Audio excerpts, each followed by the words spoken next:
Welcome to More Than Miles, the podcast created to look deep into what it means to be a runner and endurance athlete. Our episodes are filled with real stories from real runners, elite to the everyday athlete. We bring together healthcare providers, athletes, and dive deep into topics that matter most to runners. I'm Dr. Kate Mihevik-Edwards, physical therapist, author, athlete, and complete coffee addict. And I'm Dr. Kacy Sinders, physical therapist, athlete, and pun expert extraordinaire. We're so passionate about changing running culture to improve the health, wellness, and fulfillment of our endurance athlete community. And we hope that these conversations inspire you to focus on putting your health first so that performance and PRs can follow. Now let's get to the show.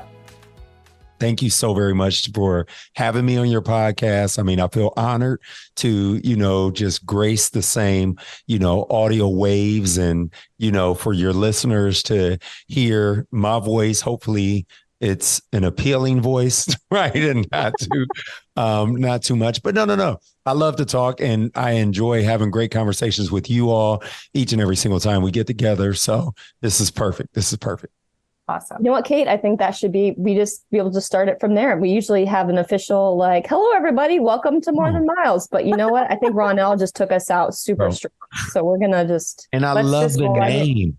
I love the name More Than Miles. And I'm so excited because, I may be going into some questions that you might have asked, but I just ran my longest run. You did? Okay. Solo as well.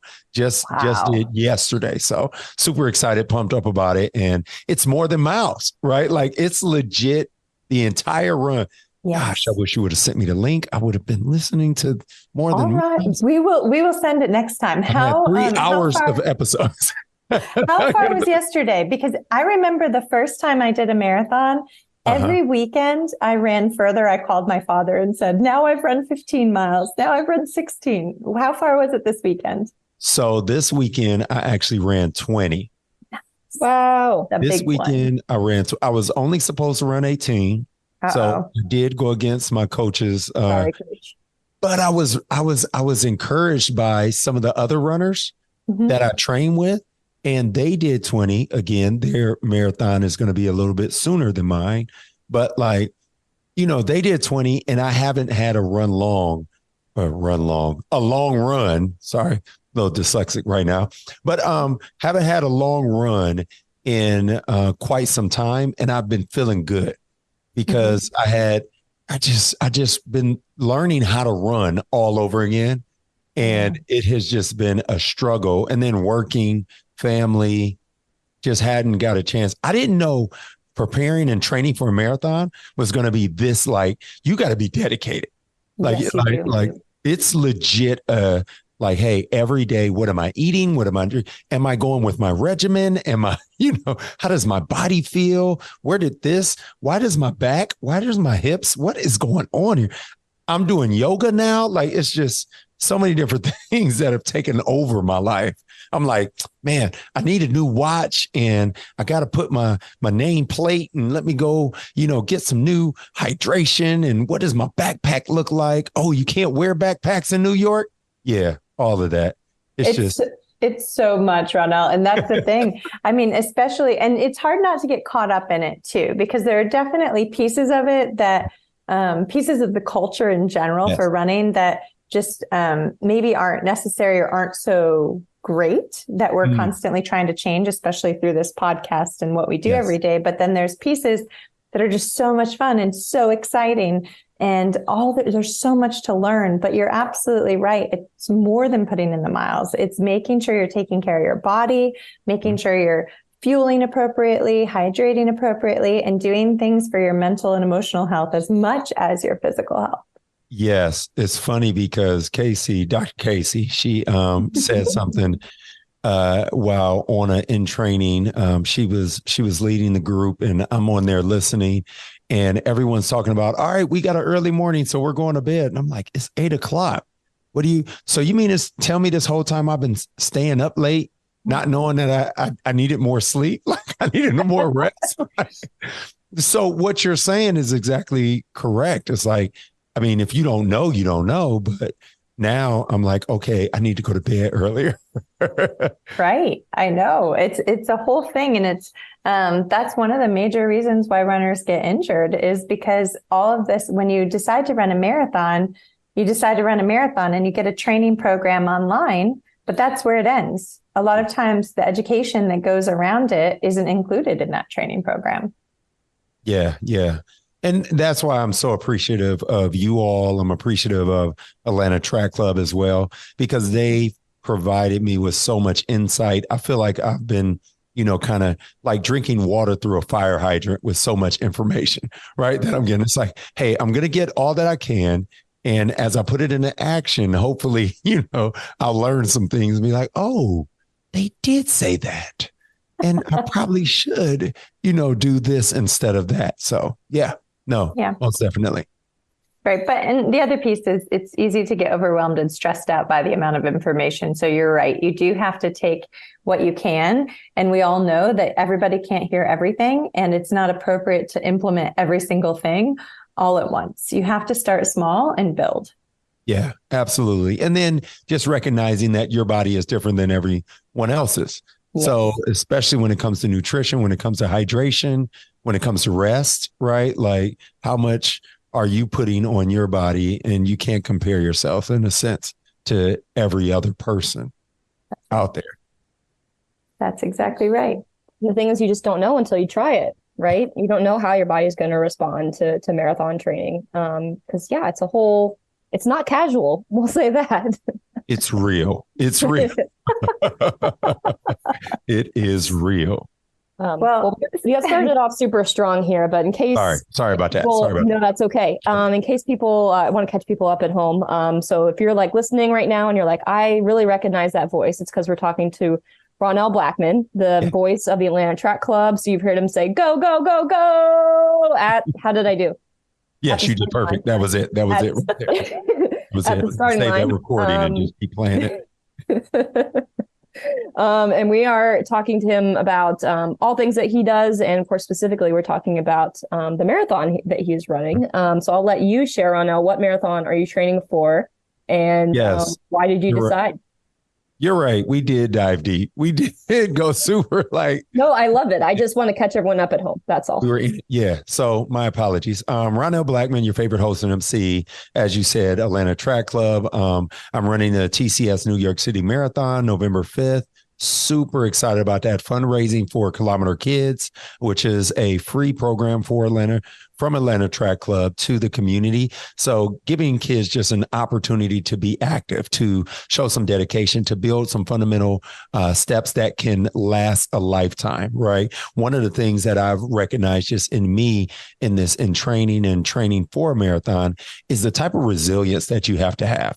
How easy it is to slip in a depression of like, I'm not doing this right, or I'm not doing enough of that, or, I don't feel good, or I don't feel right. And then seeing yourself overcome those things, that's one of the things. And then the camaraderie, like everyone that's out there running the community. I mean, for me, if I can be a part of, the next generation, and I can inspire someone else to just say, hey, let's get out here and run. I mean, that's kind of how it happened for me, right? Last year, I'm going to be honest, last year I was not a runner, right? Not a runner at all. I legit was walking a 1 mile, little route around my neighborhood and on the phone with Jenny Coakley over at the track club. And I was like, you know what? I'm going to run a marathon. She was like, whoa. And I was like, well, what marathon should I run? She was like, well, Ronnel, you have to run a half marathon first. And I was like, well, of course, right? Like, I'm sure I hit the halfway point before I get to.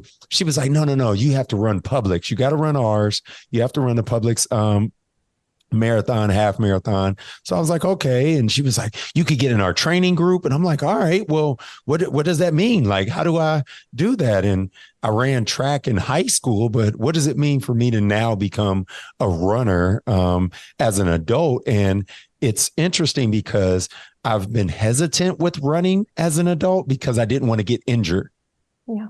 Right. Like, I'm like, hey, I'm 40 now. I'm 41 now.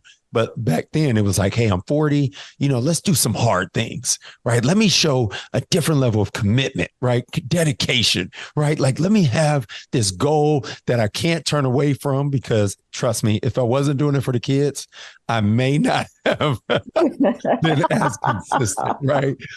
But, just making that commitment and saying, hey, here I am, right? Here I am. It's going to help me to be a better father, husband, been married now 17 years. Super excited about that. I forgot to say that in my intro.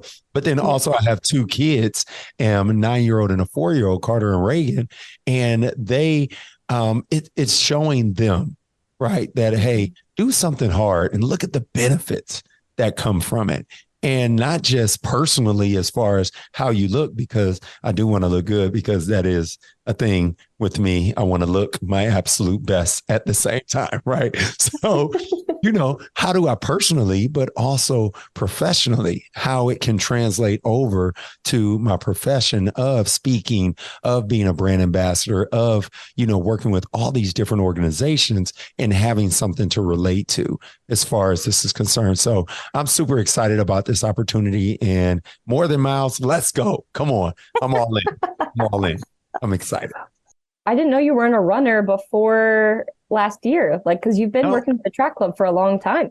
For a very long time. Like before that, I was an elliptical guy. Like I did.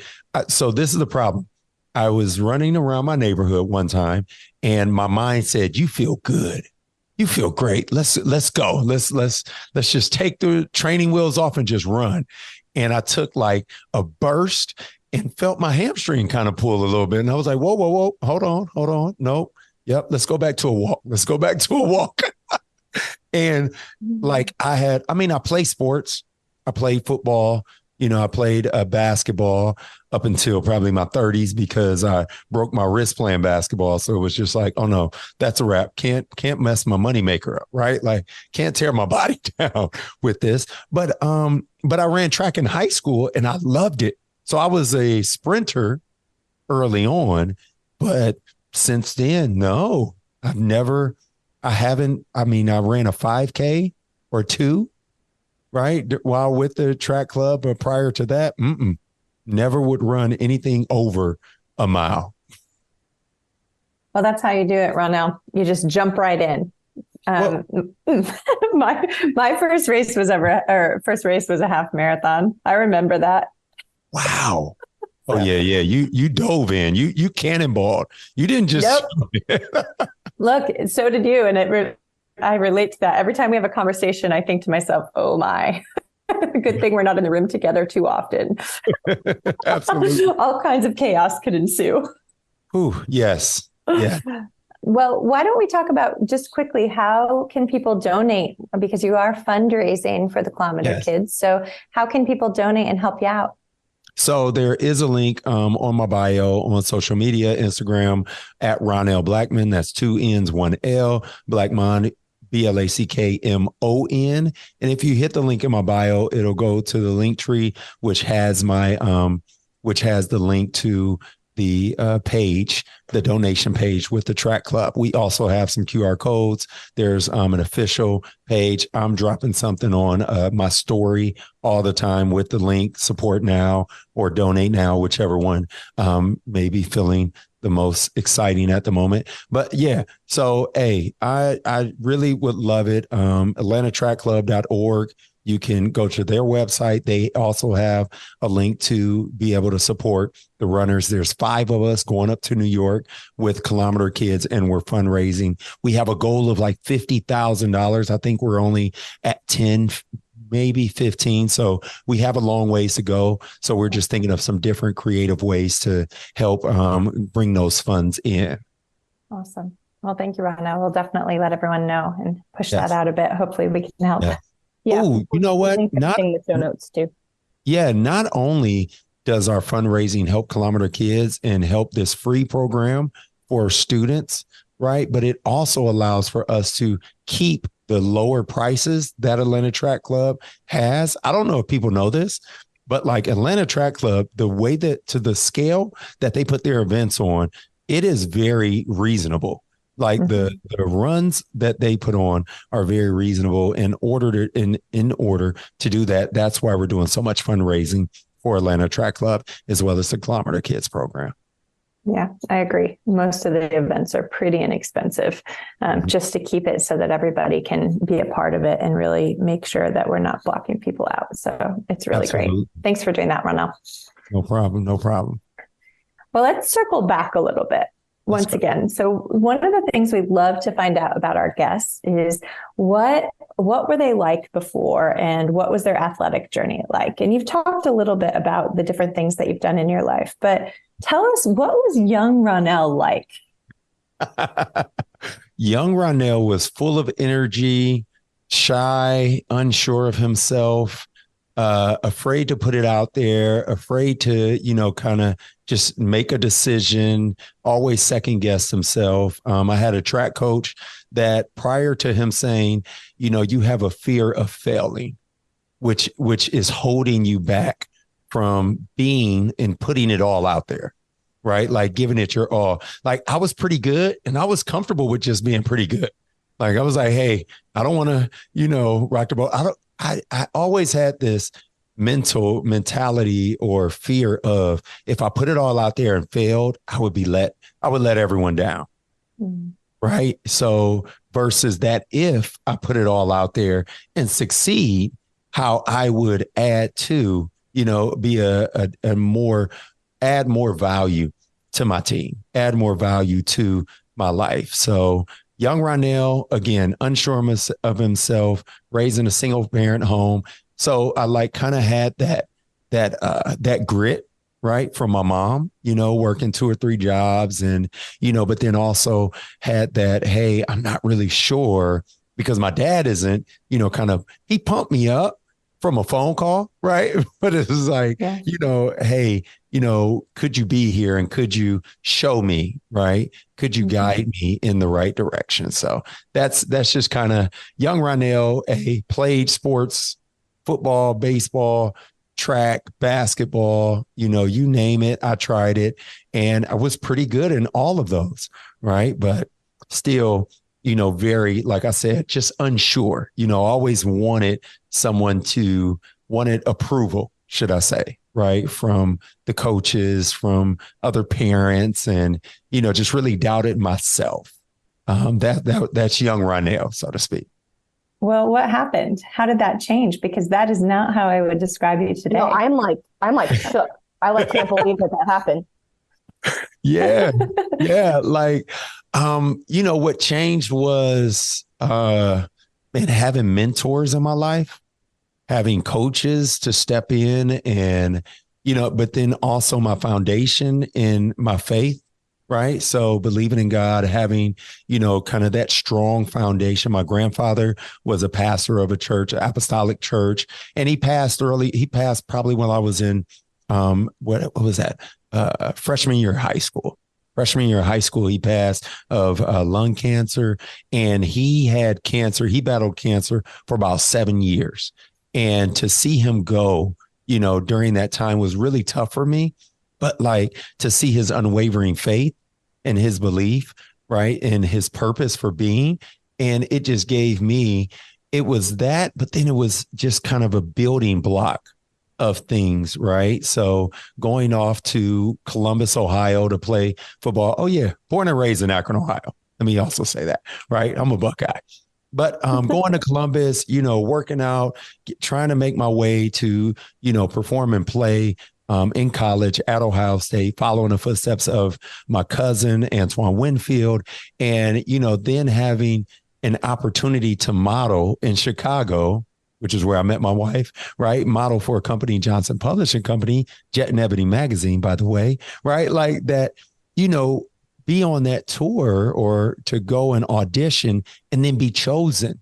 Two men were chosen out of thousands. Wow. That went on this tour of 187 cities in 9 months, right? Like, so we're traveling like crazy. Those type of experiences, me being on stage, being nervous, but then the hand claps, after about 30 shows, you're kind of like, all right, maybe they do like me, right?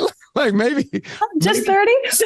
yeah, well, yeah. Because now, 160 or 100 and whatever, right? You're in it, right? You're in it, and you're building that confidence. But then also the workouts that include, that was on top of that, gave me the physical feel of like, man, I'm stronger. I look presentable, right? Like people are liking me now. Man, I should be more confident in who I am. And again, having those mentors, those coaches to say, hey, only the strong survive. The weak fall by the wayside, right? Be better every single day. Completion over perfection. All of these different things and these mottos, so to speak, or taglines that I would hear.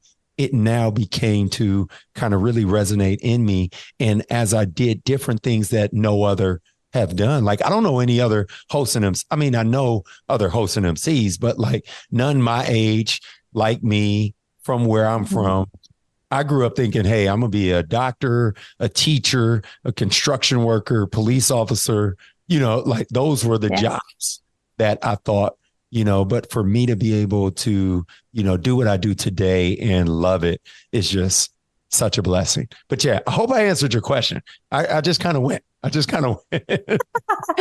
answered it, and you kind of sent yourself right into one of our next questions. Okay. Good job. Which was, have you always enjoyed being in front of people and public speaking? Or what I really heard was you kind of had to find your way into it, right? Yes. And how did that love for it develop? Was it just being on stage and the claps and the confidence, or how did it turn into actually speaking?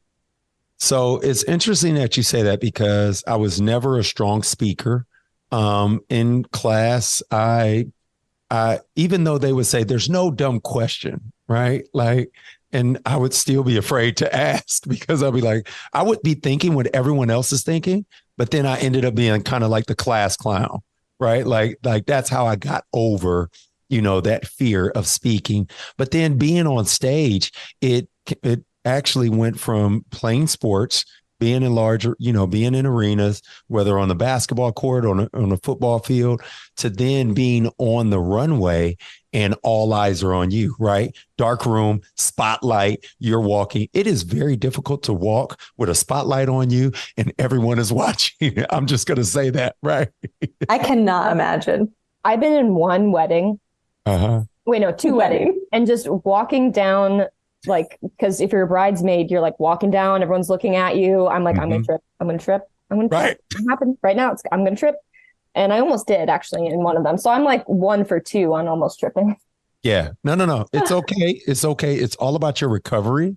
Okay. And the face you put on, right? Like pro tip. Okay, this is what I'm here for. I've almost tripped before and I slid, and then I like kind of made it like it was a dance step, and then now I'm back onto it, right? Or I'll act like I'm playing basketball, whatever, or it was a drill, whatever the case may be, right? But on the inside you're freaking out, but everyone else is now laughing. They feel a lot more relaxed, and that's honestly what I learned by being not only on that tour, but, hosting and emceeing a lot of events. It's like people just want to be invited to the party, right? Like they just want to feel a part of it. And it's okay if you mess up. Everyone messes up. Like, let's just have some fun. We don't get this time back, right? And let's be the most authentic, but then the best individuals that we can be at that time. So that's how I kind of got over myself, so to speak. It's kind of like, hey, it's the resource. It's what I'm saying is more important than who's saying it. Yeah. So, yeah. How did you eventually transition from, I know you still do some modeling, but how did you eventually get into emceeing? Like what was kind of your first entry into the career, and how did you eventually make it a big part of your career? So that's a great question, because I was actually in a fashion show modeling, Georgia Bridal Show, which me and my wife and I, we still model to this day, heading down to Savannah this weekend. But we were in that show, and the host, he was phenomenal. I mean, he had the crowd hype. He was, and he had a great spirit about himself. Michael Blair is a gentleman's name, Michael Blair Productions. But he seen me backstage and he seen me on stage and he was like, dude, you got that energy. You have it. And I'm like, really? Do I? Are you sure? Right. Like, and he's like, no, come to a couple of my events, run sound for me, DJ, and I want to introduce you into this world. And so I'm like, okay, hey, that sounds cool. Let me go do it. And my wife is like, oh my gosh, he's awesome. And if you could be like him, I mean, you have the personality. Everybody always, they're forever listening to everything you're saying anyway. You just now need to like really fine tooth that thing. I'm like, okay, well, first time I got on a microphone, he was like, come on, Ronnel, you got it. And this was probably, I would say, after months of working with him, right? He handed me the microphone and I'm on stage. Yeah, ladies and gentlemen. So I know we're doing a good job and everyone is out there having a great, they were like, no, more energy. I was like, yeah, because here we are having some fun at this amazing event. They were like, hold on, Ronnel, what are you doing? I was like, I heard myself. Did you hear me too? Right. And they were like, yeah. And it sounded like you had no energy. You were, just dead as a bug, right? Feet up and everything, right? So they were like, hey, I need you to practice a little bit more. I need you to work on just relax and, just be you. And the thing was, I was trying to be him. Right. I was trying to be him. And he was just like, stop that. Just be yourself. Right. Be Ronnel. Like, and that'll translate so much more than, you trying to be someone else. So started doing that. People start saying, hey, you're pretty good at this. I'm like, really? Right. And so I actually learned from that, though. I only take constructive criticism that's positive. I only take positive, constructive criticism. Like it has to be like, hey, you did well, but you know what I'm saying? Like these, but then also you have to be a client to give me constructive criticism because you can't, it can't just be any and everyone. Like, you say like a lot or you say, or you say this. And I'm like, yeah, but you're not up here doing this. So you don't know how this feels. Right. But no, it's just more so, just really getting those reps in and believing in yourself. And, it's interesting. We're here on this amazing podcast because I just did a podcast a couple of weeks ago talking about doing the hard things and the benefits that come from doing the hard things, right? Just those experiences, those learning lessons, those opportunities that you have to be better, right? And to find out some different things about yourself that you probably never had a clue were inside of you. Yeah, I agree. There are so many things that you just sometimes have to say, okay, I'm either going to fail or I'm going to succeed and let's just go. And that's it. Just jump off the cliff or run down the road, whatever it is. And then you figure it out along the way. And that's just part of it. So how did you start working with the Atlanta Track Club? So I was working with the Atlanta Track Club. They see me do a couple events with the Atlanta Falcons. So we were doing some pregame stuff. And then I had an opportunity also to host their Rise Up and Run, which I believe it was called back then. Now I think it's Mad Mothers Against Drunk Driving. Yeah, the Mad Dash. And with the Mercedes-Benz Stadium. And this was before Mercedes-Benz Stadium. So this was like the, I almost said the rubber boat. I'm way off. That's Ohio. This was like the Georgia Dome, right? Like, so this is Georgia Dome days. And, we got into, they were like, man, your energy, our runners, they are receptive to it. And they're like, so do you do this all the time? And I'm like, yeah, I do this all the time for different clients. And I was like, man, well, let's figure out what we can do this upcoming year. So they tested me out with a few races, Resolution Run, the Hawks race. And it just, they were like, you know what, this is a good fit. This is a good fit. Our runners love you and you seem to really enjoy what you're doing. Right. And it takes the load off of our staff for, to have someone up there to, communicate all the things that, are needed during a race, right? Pre and post. And, man, then you're down there high-fiving folks as they're making their way across the finish line. And, you're an encourager, which I naturally am, right? I always put myself in those runner shoes and say, man, if I had just ran for 4 hours, if I had just ran the flat hills of Atlanta, right? Yeah. Like if I had just done that, how would I feel? I would want somebody to encourage me to come on, right? And for me to see so many different types of people that run the Atlanta Track Club races. I told Rich Kana with Atlanta Track Club, I said, bro, I'm invested. I love it. I love what you guys do. And as long as you'll have me, I'll be here. Yeah. And you're so good at it, Ronnel. Every time we're at a race, I love to hear you cheering everybody on and encouraging everybody. And for the city games, it was really funny because I saw you at the start line and all of a sudden you're talking to me and I didn't realize you were talking to me and you start, oh, Dr. Kate. And then it was funny because all of our athletes that we treat were like, oh, we knew you were here because we heard Ronnel call your name. Yes. And so it was really funny. They said, we were looking for you, but all of a sudden we knew you made it because you and Ronnel were having a conversation. Yes. See, it was great. Yeah. See, come on. And then even with the fast bananas, hey, Dr. Kacy gave me a banana costume.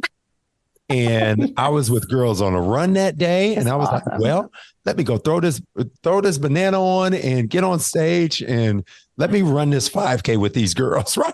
Oh my God. And it looked like they loved it too. The videos were incredible. Yeah. And, I became Banana Man. I was like, no, fast bananas. That's right. Like, so it's awesome. I know. And oh yeah.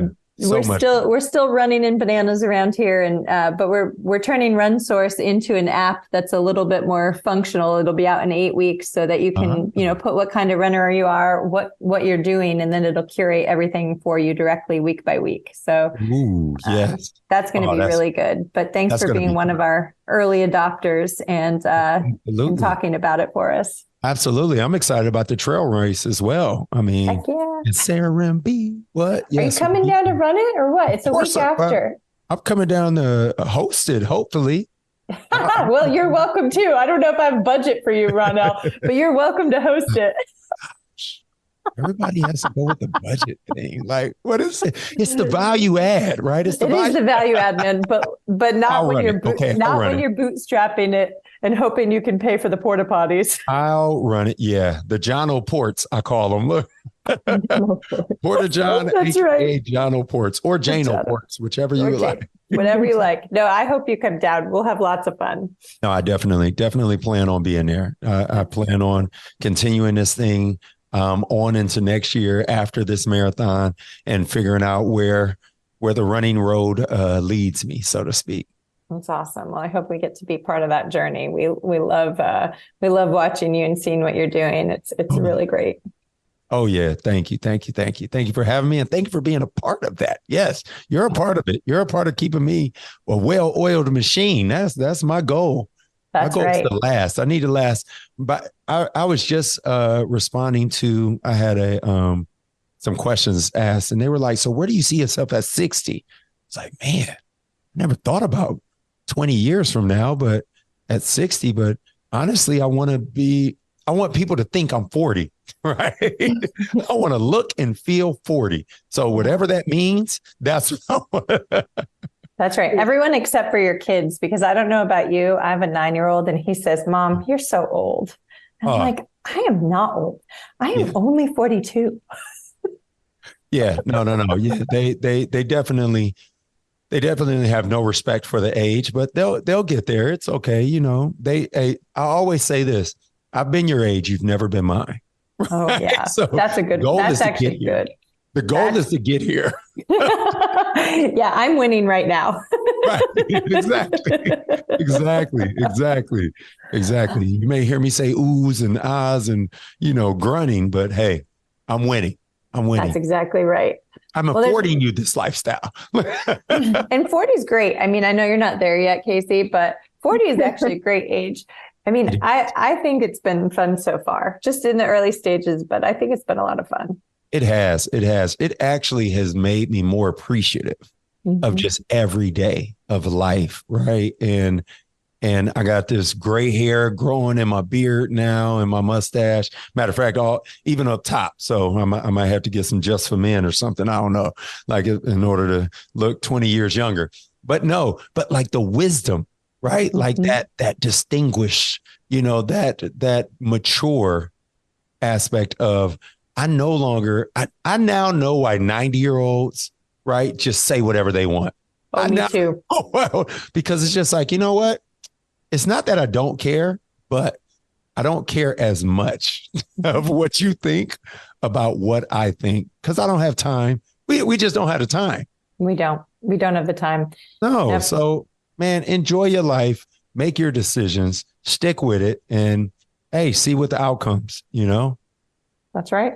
I know my 99-year-old, well, she'll be 99 next month. Grandmother is full of, she doesn't give many whats anymore. And it's lovely. Yes.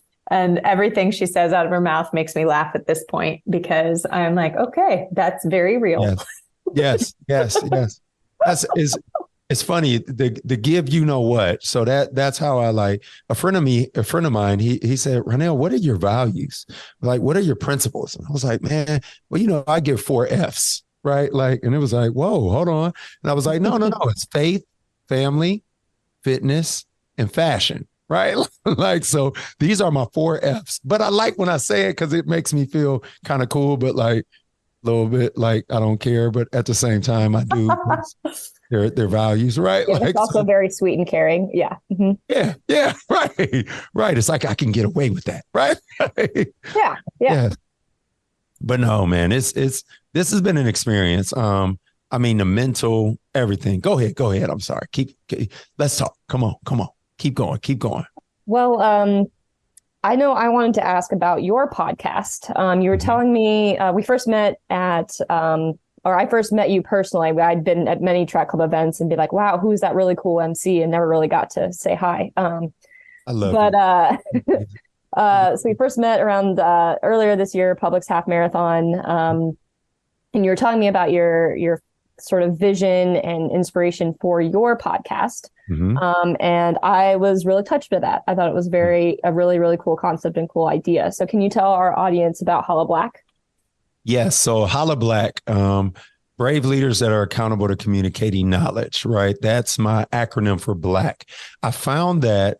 So let me go back. Let me rewind a little bit. So when I first started to podcast, I was like, man, I want to be intentional and I want to leave something that if anything happens to me, my kids, my grandkids, they can hear my voice. Right. They can pull it up and say, wow, that was granddad. That was dad. This is the way he thought about different things. And so, I started to create these different podcasts and talk about that. But then I was like, man, hold on. It's really bigger than just my household. Right. Like this podcasting thing it allows us to be able to communicate to the masses. Same as when we're on race day, same as when I'm on the microphone, holla. I mean, I talk on the microphone, I yell all the time. Right. So that's where the holla aspect came from.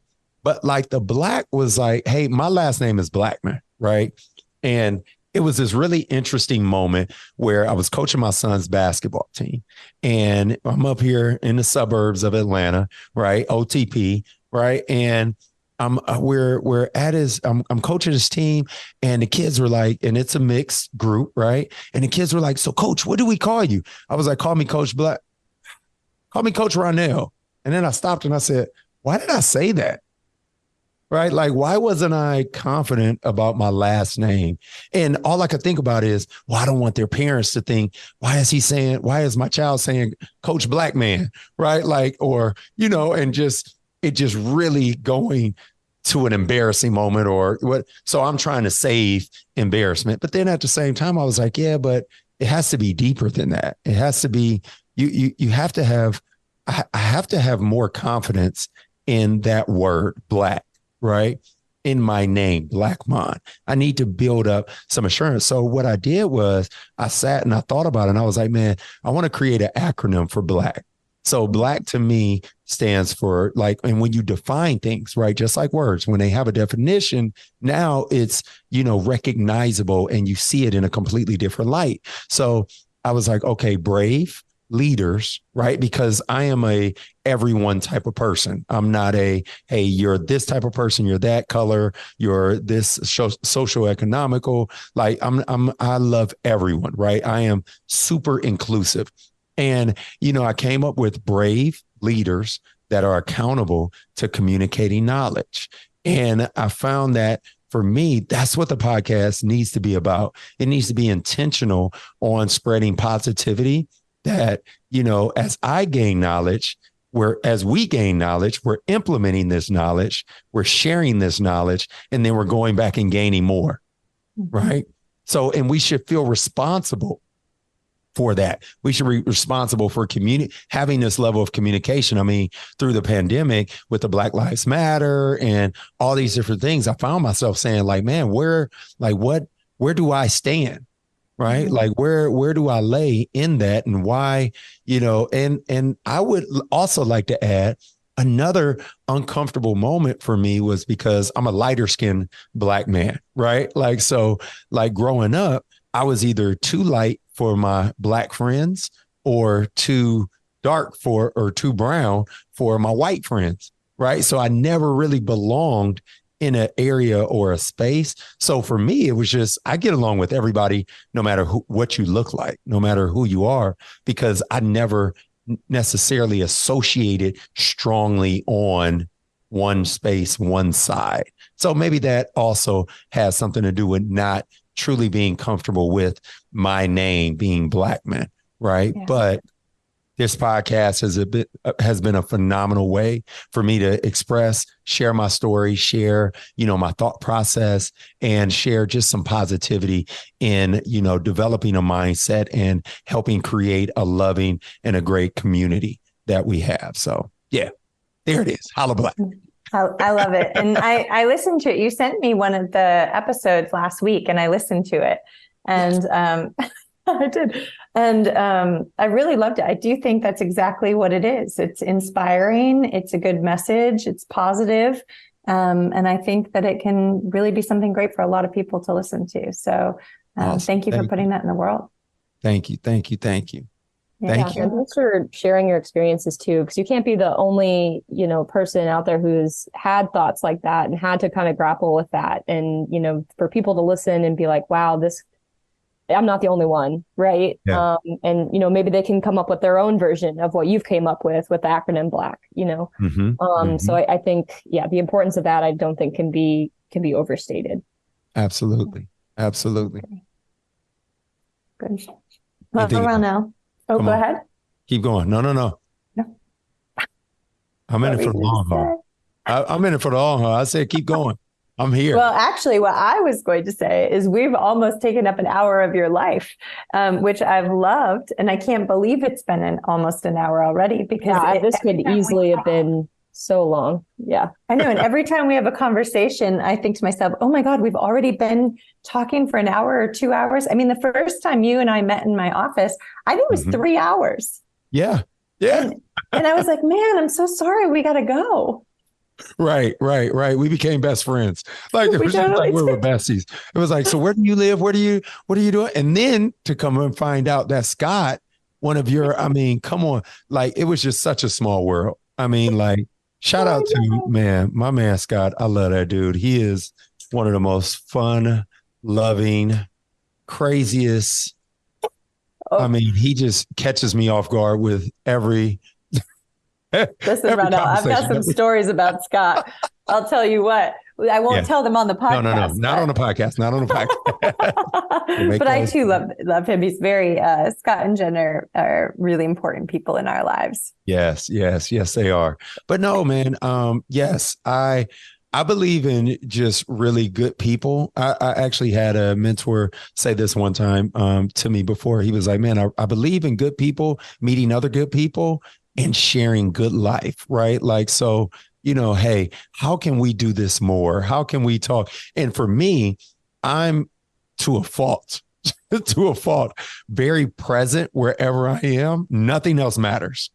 Like I have created this mentality of wherever I am, whatever I'm doing, I'm all in. Right. I'm all in. I'm here until I get moved to the next thing. Right. And then I'm all there. And I think, too, that allows me to have a little bit of a balance. And I don't like to say work-life balance because I don't really believe in it. Have we ever talked about that? Have we ever talked about that? I think we touched on it, and I agree. I don't really believe in work-life balance. I think that there are times in your life where you will have a lot more work and then a lot more play, and it goes back and forth. And you just have to figure out the system or the cycle that works for you. Yeah, and it's like seasons, right? Yeah. Like a full year isn't summer, a full year isn't winter, right? We go through these seasons. There's slow seasons, there's fast speed seasons. One of the things that I used to always say, and I actually still say this to some of my mentees or some of the people that are like, bro, like you're hustling, you're grinding, you're doing this, you're moving, you're here, you're there. And I'm like, man, while I can run, I want to run. I want to run while I can run. When my body says, hey, it's time to slow down, that's when I'll slow down. Yeah. But for right now, hey, let's keep things moving. Let's keep it going and let's have fun while we're doing it. Well, and if you're passionate about it, it makes all the difference in the world. And Kacy and I had this conversation last week and probably every week. But if you're passionate about something, the time just goes away and you're in that spot and you're in that place and you become present, like you said, and you think of all the ways that can become part of your life. And I don't know. So for us, for me, passion is a huge part of deciding or looking at my life and, realizing that work-life balance isn't really a thing for me. It doesn't mean that I don't take care of myself. It doesn't mean that I don't take the time that I need and, practice mental health or mental skills. But it means that it just looks different for me than somebody else. Absolutely. Absolutely. I mean, I would even say that even while I'm working, and this is probably why I get the frowns when people say that I'm working, is because I have fun at my job. I choose to have. I once had a job and they told me, they said, hey, Ronnel, we need you to sit down in your cubicle because you're distracting. You're having too many conversations, too much fun. We need you down. I'm like, well, I'm done with my work. like I'm just, asking folks how their weekend was, or, we're talking about whatever sports they're, paraphernalia that they may have, kind of around their cubicle. But yeah, so for me, I just found that whatever space that I'm in, I want to enjoy it. And to me, that's the life that I get to, kind of have. And, it's one of those things. I said this to a friend of mine a few weeks ago. And I was like, man, people don't choose careers. Careers choose them. Interesting. Right? People don't choose career because like who you are develops you and elevates you and takes you into a whole nother space. And that career just says, hey, you're great at this. Right? Like, enjoy this. So for us, it ends up being like, man, I'm so passionate about this. But it's one of those things, well, it was already in me. I didn't have to go outside and, kind of just rediscover, what somebody else had and take it for my own. It was already in me to help others. It was already in me to, be a resource to others. Man, wow, this thing isn't here in the industry. I have this thing. Now let's put it together. Now everyone's happy, right? And I think that that's probably true for for many people, but then there's a whole bunch of people out there that's not true for, that they don't really, they're never able to kind of capture that. So I feel whenever I think about what I do and how passionate I am about what we do, I think about how grateful I am for it, because I do know there are many people out there that unfortunately, for whatever reason or another, aren't able to capture that passion in what they do. You're right. You're right. I also would piggyback and say there has some fear to do with that. False evidence appearing real. There's some doubt in their mind. There's some, hey, they're not happy. I tell people all the time, if you're not happy where you are, move, change it, go. right? Look for something else. Nothing's holding you there, holding you captive, right? Matter of fact, that employer probably would rather have somebody that loves to be there than someone that, you know what I mean? Than someone that is just here to take up space, right? Well, from an employer standpoint, this is a conversation I've had with plenty of people that don't work for me anymore. I often say, if you're not happy, I want you to be happy. Go find something that makes you happy, because if it's not here, I don't really want you here, because if you're not happy, you're not doing what you love, you're not passionate, and it shows up. Mm-hmm. Absolutely.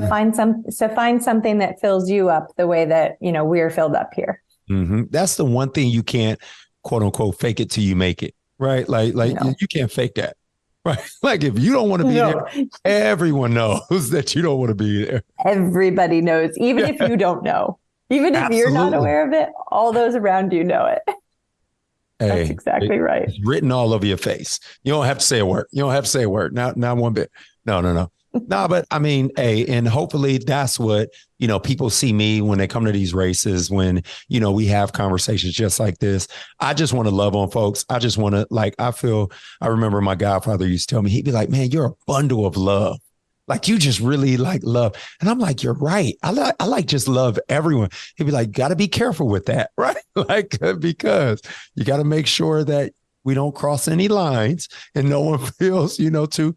But like you really, I'm there for my family members, for my friends, and probably too much to my wife's, like my wife will probably say, you need to be home more instead of out there helping everybody else. But like, for me, it's, I have a purpose. I have this life and I can't get this time back. So for me, I would rather be as intentional as possible in helping someone in need, or, just really showing someone that I care, right? In order to help them achieve their dreams, to achieve their goals as well. So that's, I want to be that in between. I know you said we've been on here for an hour. There's probably a whole bunch of stuff they're going to edit up out of there. So, No, I think all of this is staying in. This is all gold. But I will tell you, Ronnel, every time I have a conversation with you, I feel like the coolest, most interesting person in the world.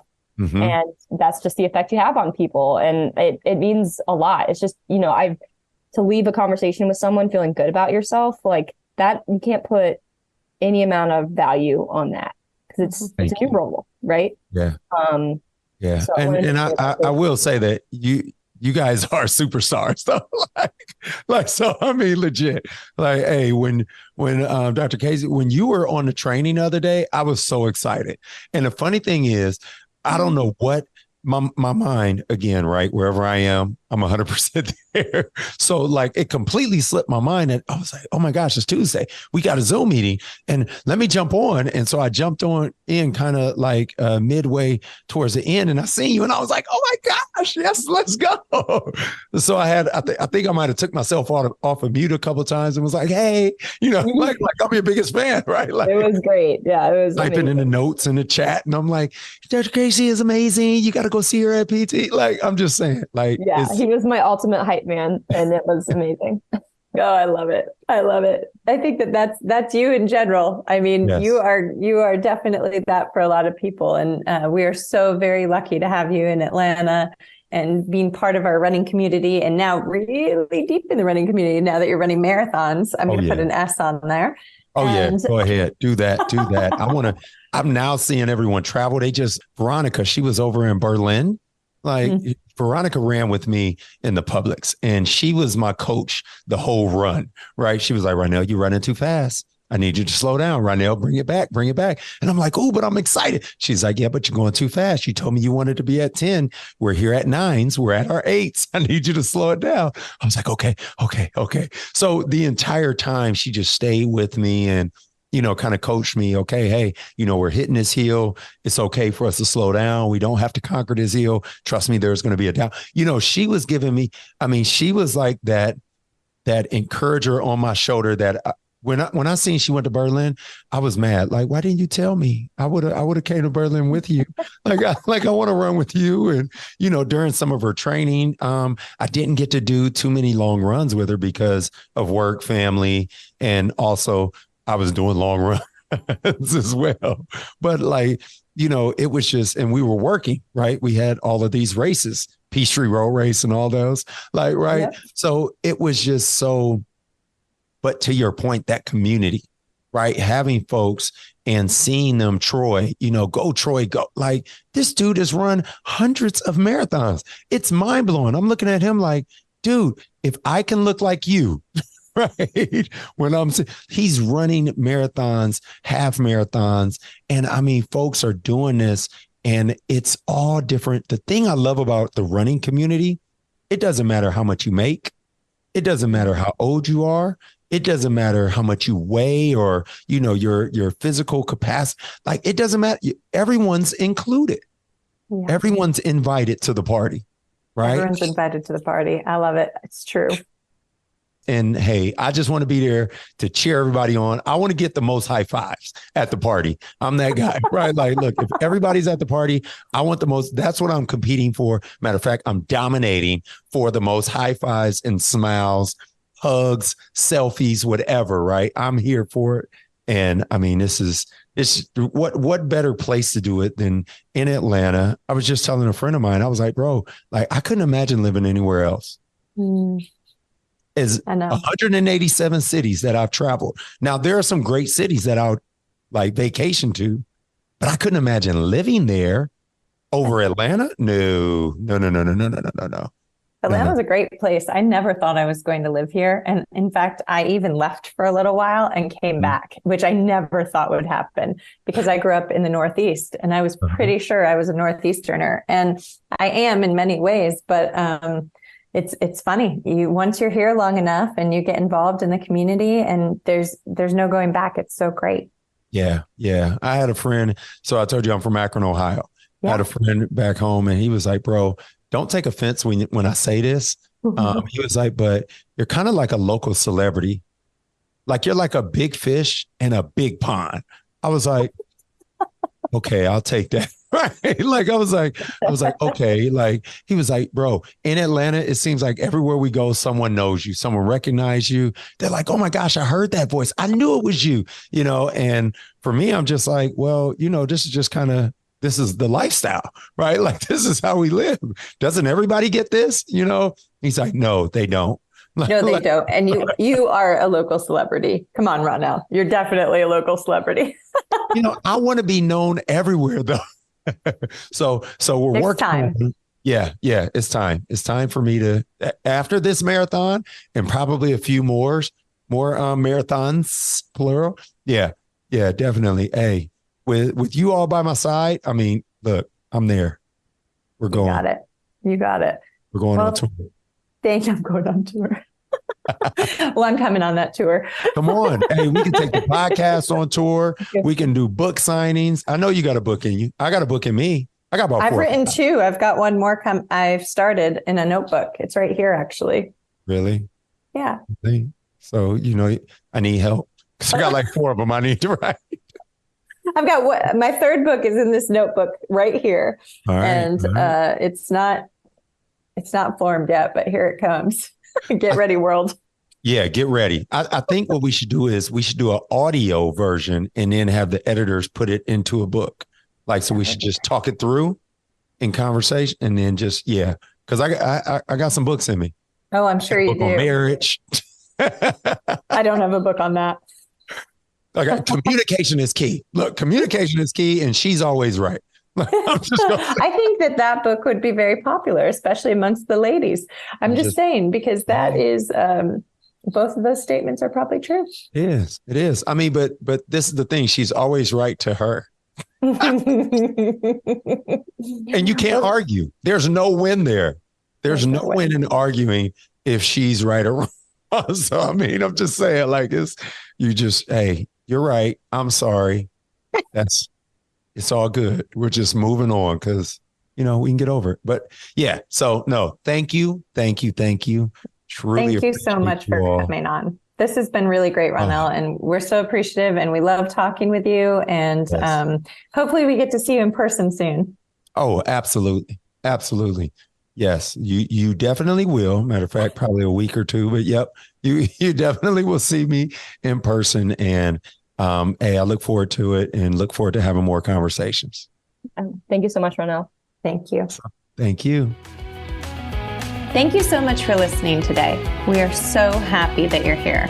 If you enjoyed this conversation, share it with a friend. Even better, share it on social media, because sharing is caring. And the more people we can reach, the better.